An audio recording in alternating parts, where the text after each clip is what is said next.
Chuck Berry double stop style solo in a Muddy Waters song.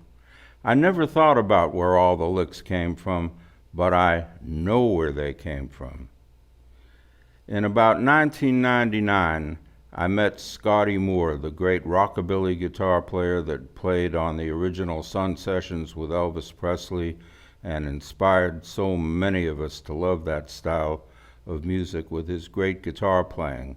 I had noticed that Jimmy Rogers, the guitar player that played with Muddy, had a song called Chicago Bound that came out in about 1954, and it had a chord solo by Muddy Waters in it.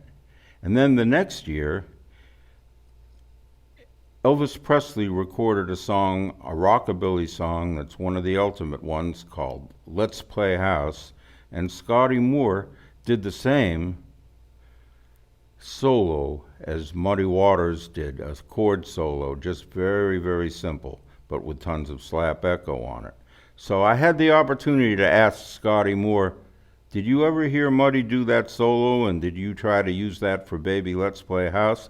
And he said, I don't remember that specifically, but I only steal from the best. We all learn from someone. Very much in the style of a Chuck Berry solo in a shuffle that he did. The 4 chord of this song has a walk down that Chuck Berry did on the 4 of one of his solos. Sometimes I pick it with my little finger because I'm using a pick and a finger to do this, but to make it really clear right now, I will pick it so you can hear it really well.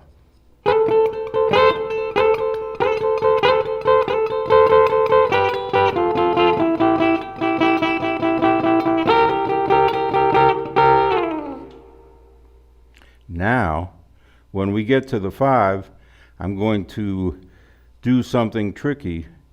It's not something that Chuck Berry did, but it's an idea that I got from a solo that Robert Lockwood Jr. did.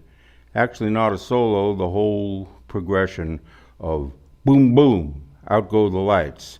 He did a very cool jazzy turnaround with it, which would go like this from the 5.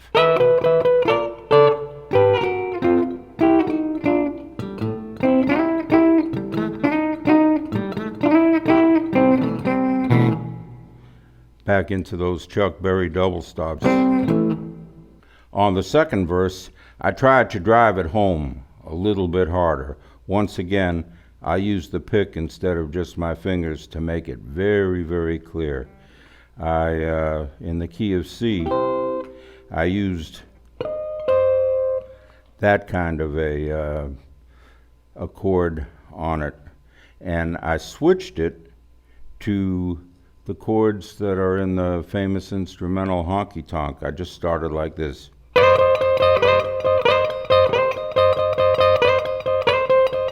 Honky Tonk.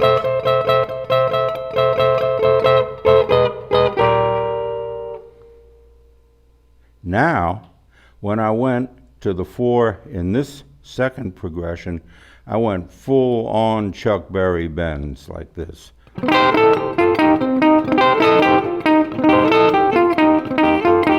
And then I went back to the song Honky Tonk again, like.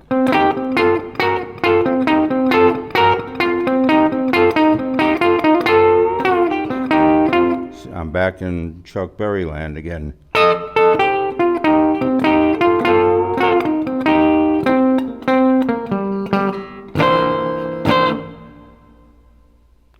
That final chord that ends it sends it back to the next person. And that's something that B.B. King used to do, hasn't been mentioned in this song yet. He would end a chord, a solo very sharply with one chord.